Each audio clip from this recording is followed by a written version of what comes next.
Zagales, zagalas, señores del jurado, yo soy Roberto y os quiero dar la bienvenida a este pequeño canal donde, como sabéis, solemos hablar de cine. Esta semana, en primer lugar, os quiero comentar que por fin he visto la película de The Flash y esta despedida al Snyderverse, que como sabéis a mí sí me gustaba bastante, me ha parecido una película mucho más divertida de lo que en un origen podíamos esperar, pero... esperad ¿sí? Sí. Ya, a ver si el otro día en el chat... Pero... de que en el chat dijimos... Vale, sí, vale. Bueno, como os comentaba, la película de The Flash me ha parecido una película mucho más divertida de lo que podría parecer a simple vista. Las actuaciones de Ezra Miller, a pesar de lo azaroso de su vida privada, me parece bastante buena en ese doble papel que nos brinda. Es maravilloso volver a ver a Michael Keaton interpretando a Batman, y el resto del argumento no parece que... sí. Sí, que sí, además puede ser otra de las películas, el ciclo de películas basado en figuras geométricas. Sí, vale. Y además, bueno, también tenemos un mensaje de nuestro amigo Sas que nos quiere dar una pequeña noticia. ¡Atención! Tenemos dos noticias importantes. Bueno, ya hemos llegado a la cantidad que requeríamos en el crowdfunding. Se llama crowdfunding. Ya tenemos la pasta. Así que... ¡hasta luego! ¿Qué dice usted? Que hombre, que no. Va a ser el último número de dosieres, ¿vale? O sea que si queréis uno, daros prisa porque solo vamos a editar 75. Por el culo tronco. Muchas gracias a todos por haber participado. Gracias. Que tengáis todos un buen verano. Y bueno, como parece que tampoco hay mucho más que añadir, podemos empezar, porque ya sabéis, esto es otro rollo.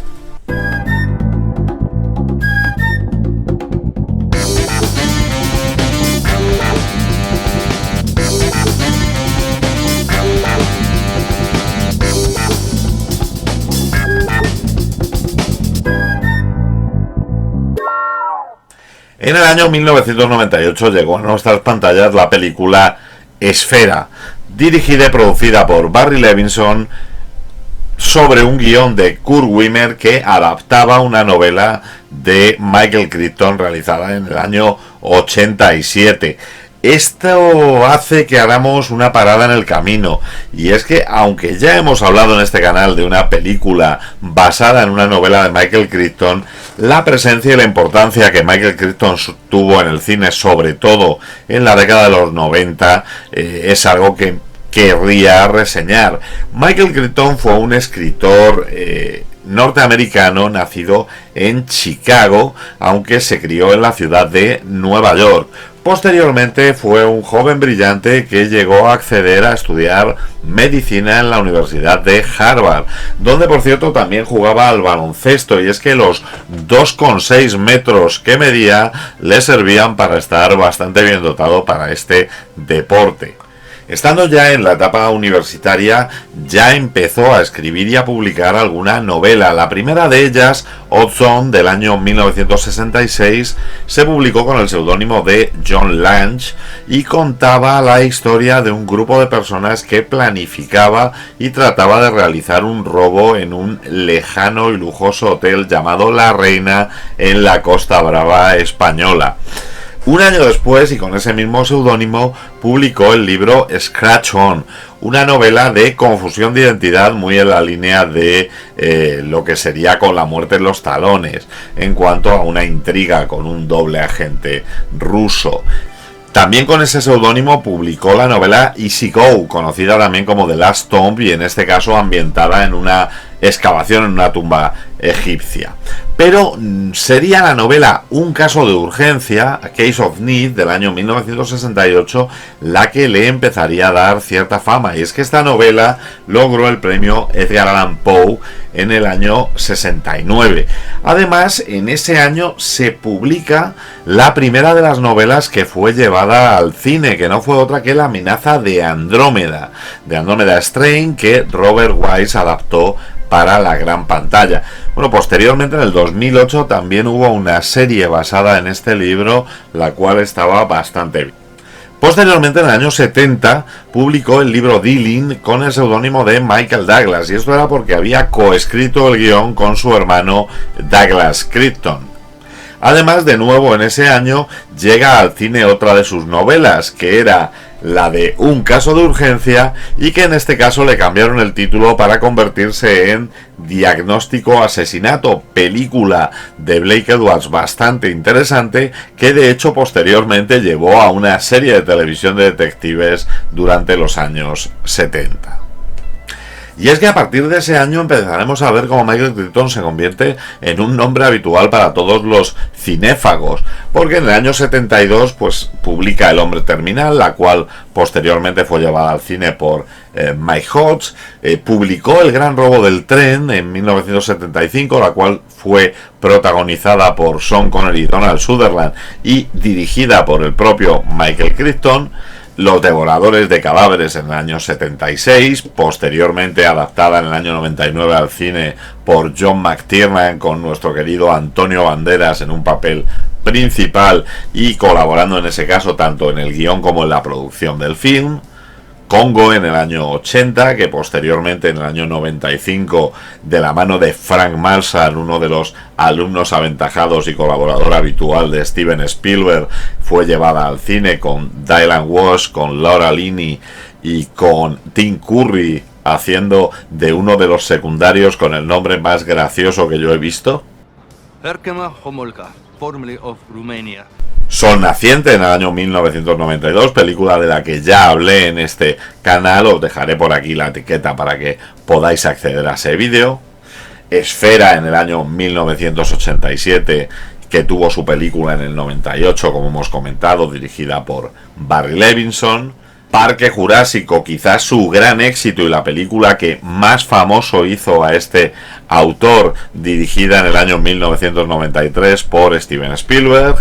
Acoso en el año 1994, con película protagonizada por Demi Moore y Michael Douglas, y además película que tuvo en su momento una gran polémica por algunos de los planteamientos sobre el acoso por parte de una mujer que realizaba, y que bueno, pues tuvo su cierto escándalo. El mundo perdido, la segunda parte de Parque Jurásico, aunque es cierto que la adaptación no se puede entender como que fue una adaptación real, dado que nunca se llegó a adaptar el libro como tal, sino que ideas de este libro formaron parte de Parque Jurásico 2 y Parque Jurásico 3. Rescate en el tiempo, que llevó a la película Timeline del año 99, dirigida por el grandísimo Richard Donner y protagonizada por Paul Walker y un Gerald Butler pre-Leónidas. Pero es que además de las adaptaciones, Michael Crichton también escribió directamente los guiones de algunas películas que tuvieron bastante éxito.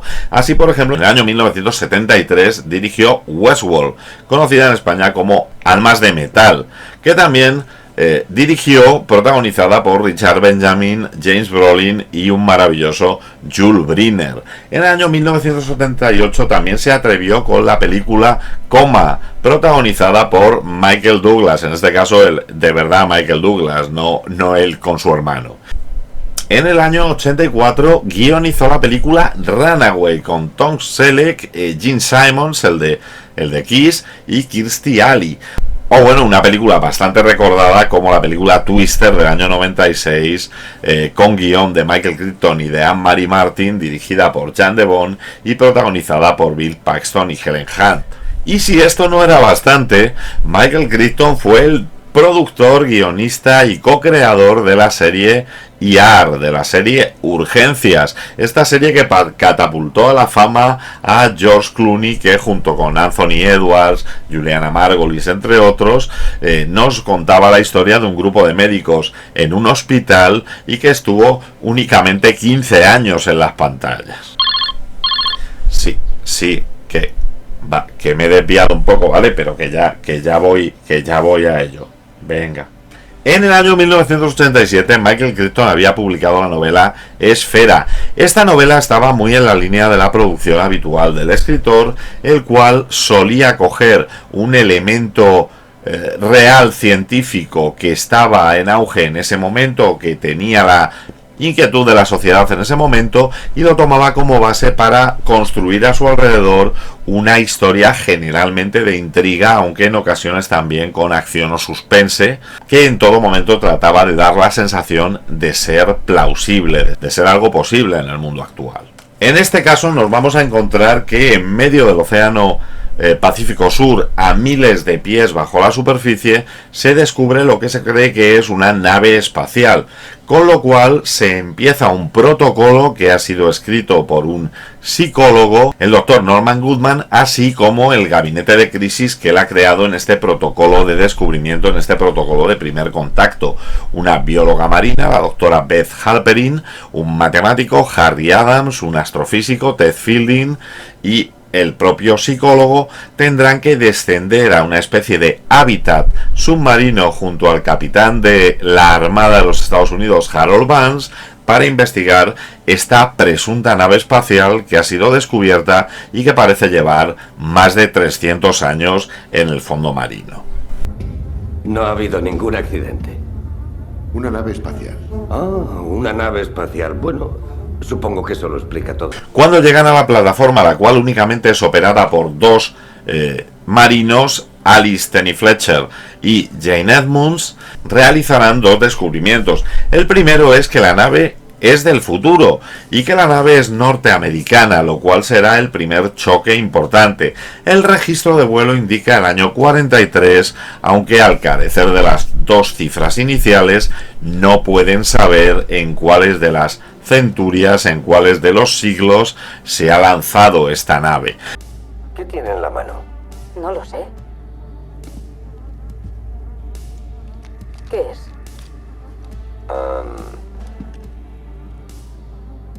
Almendras ahumadas. Lo que sí saben es que la última entrada en el registro de la nave indica que se encontraron con un agujero negro, el cual teóricamente sería capaz de haber provocado este viaje a través del tiempo.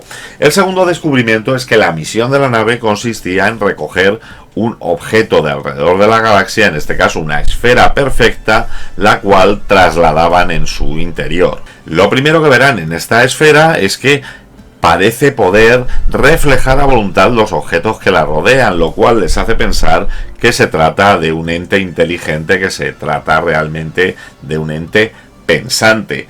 A partir de ahí veremos cómo los diferentes científicos, empezando por Harry Adams, empezando por este matemático, intentarán acercarse a la esfera para intentar comunicarse con ella y para descubrir cuál es su secreto. Este acercamiento a la esfera hará que vayan sucediendo cosas extrañas en el hábitat. Pero ¿por qué dentro de 50 años, cuando esa nave entre en un agujero negro, su ordenador lo llamará acontecimiento de entrada desconocida? ¿Por qué no lo saben? Y si no lo saben, significa que no lo hemos contado.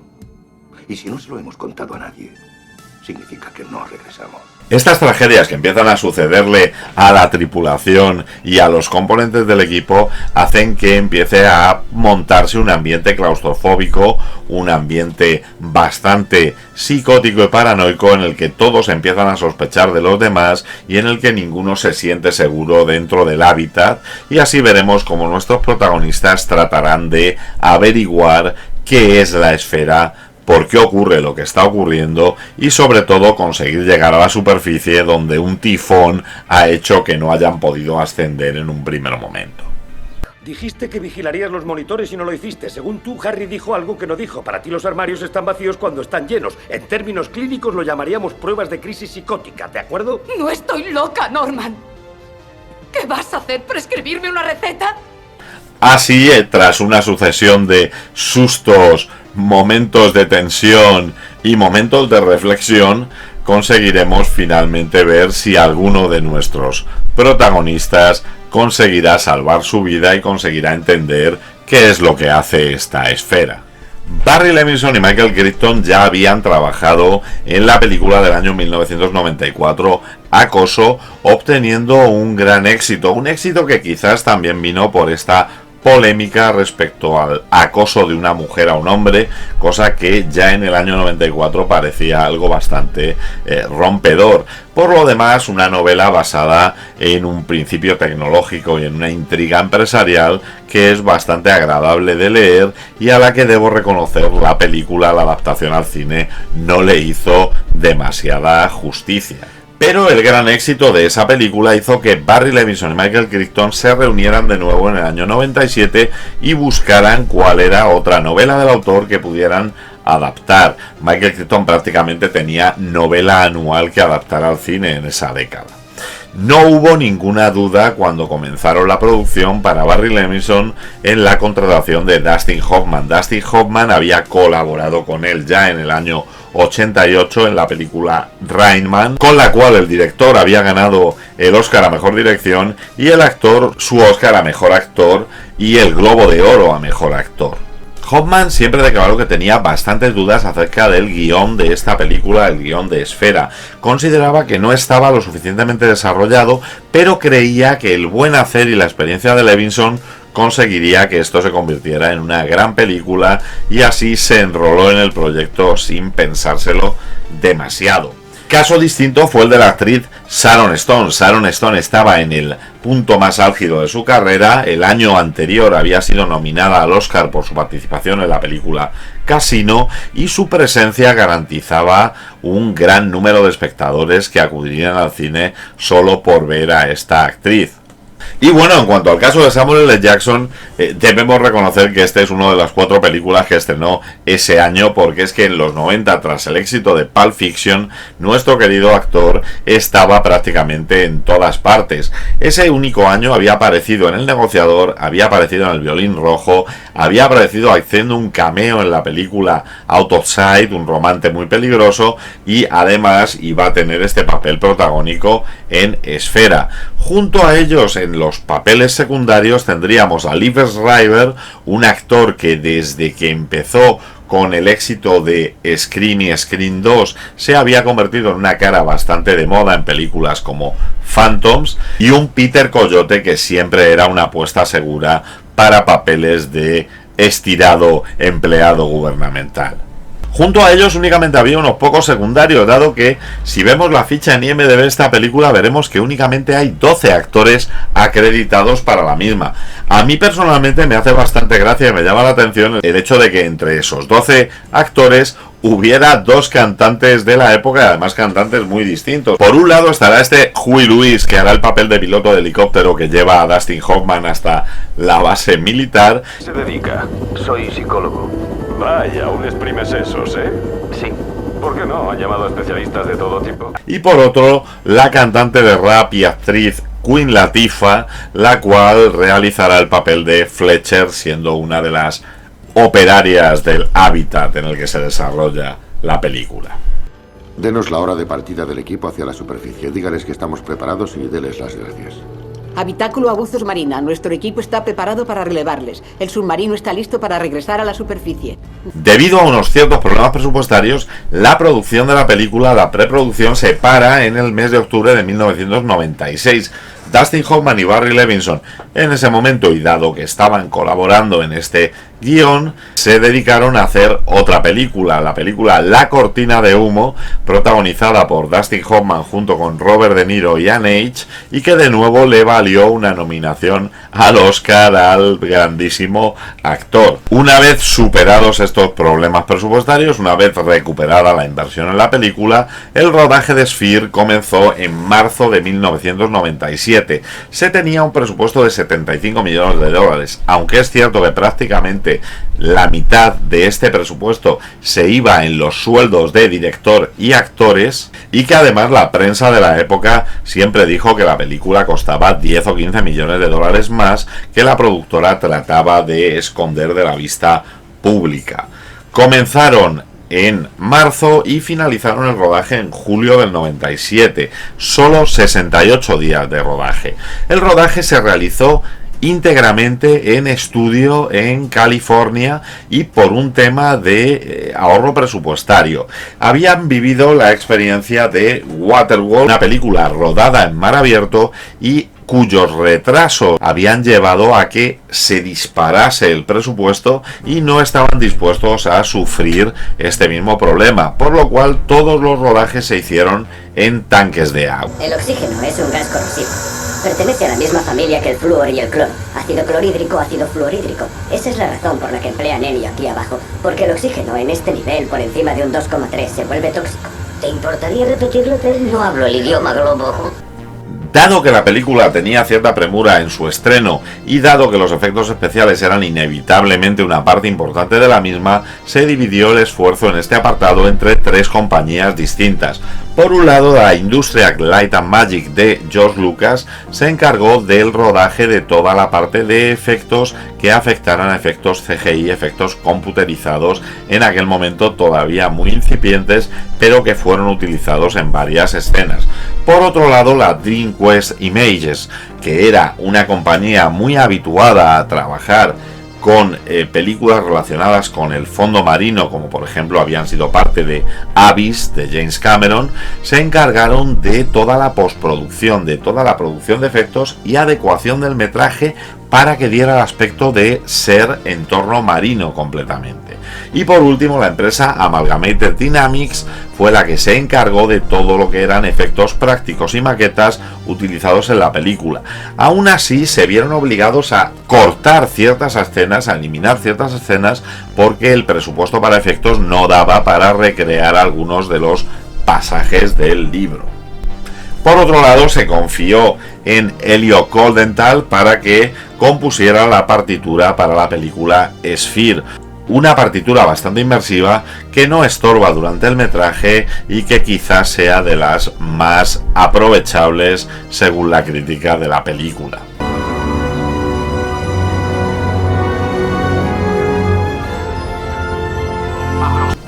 Inicialmente la idea de la productora era que el estreno de Sphere se realizase en la época navideña, pero la fuerte competencia de las películas que se iban a estrenar asustó a los productores, que decidieron retrasar un poquito su estreno, llegando la película a las pantallas el 13 de febrero de 1998. Su recorrido inicial auguraba buenos presagios, dado que debutó en el tercer lugar de la lista de películas, pero sin embargo no obtuvo en los Estados Unidos nada más que 50 millones de dólares de recaudación.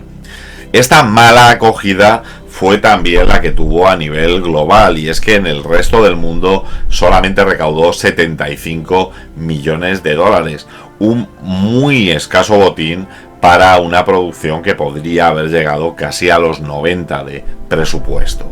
Además, las críticas que recibió Sphere fueron mayoritariamente negativas. El periódico Los Angeles Times la clasificó como un fracaso. Variety dijo que era una película derivada de la ciencia ficción serie B y que no tenía ningún suspense. El New York Times decía que dónde se había quedado el ingenio que Barry Levinson había demostrado en la película La cortina de humo. Los Angeles Times la consideraba una película ordinaria y Robert Ebert le dio únicamente una estrella sobre 4, diciendo que era una película fallida y precipitada que basaba en utilizar mucha palabrería técnica para que pareciera que había una historia que realmente era inexistente. Pero es que además los fans de la novela de Crichton consideraban que la adaptación era muy mala porque se alejaba en muchos aspectos de la novela. Dustin Hoffman llegó a declarar que cuando se rodó la película no estaban preparados y que la película no debía haber llegado nunca a las pantallas en las condiciones en que llegó, dado que les quitaron tiempo de poder mejorar un guión bastante malo. Al final, casi todos los críticos estuvieron de acuerdo en que partía de una premisa de ciencia ficción, la llevaba al fondo del mar, pero trataba de mostrar un miedo que no era capaz de transmitir a los espectadores. Jerry, ¿has oído todo lo que hemos estado diciendo? Sí, Norman. Oh, estupendo. Yo también soy feliz. En Rotten Tomatoes la película tiene únicamente un 13% de valoraciones positivas por parte de la crítica, con un 38% por parte del público. Un poquito mejor está en IMDb, donde tiene una puntuación de un 6,1 sobre 10. A la gente le da por lo menos un muy apreciado aprobado. Y bueno, también está la polémica absurda que provocó una periodista de Entertainment Weekly al definir al personaje protagonista, a este psicólogo, como un empático psicólogo judío, lo cual llevó a la reacción de Barry Levinson, que pues comentaba que en ningún momento se había hablado de su religión en la película y que su comportamiento no tenía nada de judío. Esto llevó a un cruce de declaraciones entre el director y los periodistas, en los cuales se ahondó en si realmente el hecho de que fuera o no judío tendría la más mínima importancia para la película. Pero es que ni siquiera con esa polémica consiguieron que más gente fuera al cine a verla. Aunque se recibieron críticas mixtas, realmente solo hubo dos aspectos bastante valorados en la película Sphere. Por una parte, su banda sonora, la cual, sin ser una maravilla, era bastante adecuada, y por otro lado los efectos especiales, que sí hicieron que la película tuviera un ambiente de ciencia ficción visualmente atractivo. A pesar de que la tecnología de efectos visuales ha mejorado mucho desde este ya lejano 1998, todo lo que vemos en pantalla resulta bastante creíble. En cuanto a los cambios entre la novela y la película, la verdad es que eran curiosos. Por una parte estaba simplemente el nombre del personaje principal, y es que este psicólogo en la novela se llamaba Norman Johnson, pero en la película se llevó al Norman Goodman. No se sabe muy bien si por querer que hiciera una referencia a que se trataba de una buena persona o simplemente porque se consideraba que era más sonoro. En la novela, además, todo lo que ocurre con Harry y esta visita a la esfera es mucho más viral. Harry entra en la esfera y cuando sale tiene un terrible dolor de cabeza, no recuerda lo que ocurre y quiere volver a la superficie de inmediato. Esto no es así en la película, donde se le pone pues como entusiasta, deseando permanecer ahí y además haciendo una de las frases más recordadas de la película desde un punto de vista absolutamente lógico. En la película no se le da un trasfondo a Barnes, no se le da un trasfondo al personaje de Peter Coyote, más allá de que es una persona que está investigando la esfera, mientras que en el libro sí se le da todo un trasfondo como integrante, trabajador del Pentágono, que se dedica pues al tráfico de armas y que probablemente esté investigando la posible utilidad como arma de lo que se esté encontrando en esta nave abandonada. En la película no se dan cuenta de que se encuentran ante una nave del futuro, ante una nave norteamericana, hasta que entran en la nave y ven este cubo de basura identificado en inglés y español. Sin embargo, esta información ya la tienen en la novela antes de entrar en la nave, dado que una sonda robótica ha grabado y ha descubierto este cubo de basura, la palabra bloqueo de emergencia, puerta de emergencia, con lo cual ya saben lo que van a investigar. En la novela sí se hace referencia al miedo que Harry tiene a los calamares y cómo se asustó de niño leyendo 20.000 leguas de viaje submarino. Sin embargo, no hay ninguna escena en la que se atragante comiendo calamares, al igual que tampoco hay ninguna escena tan clarificadora como en la que Norman encuentra todos los libros de 20.000 leguas de viaje submarino en las distintas estanterías. En el libro se aprende todo sobre la esfera y se aprende todo sobre lo que la esfera está haciendo en las mentes de los personajes de un modo mucho más sutil. Además, en la película la esfera tiene un aspecto dorado, como de, pues bueno, campo de energía, mientras que en el libro es una esfera de plata completamente pulida que tiene incluso un agujero con forma de puerta donde los diferentes personajes podrán acceder al interior de la esfera, cosa que en la película se quiso dejar de una manera más oculta.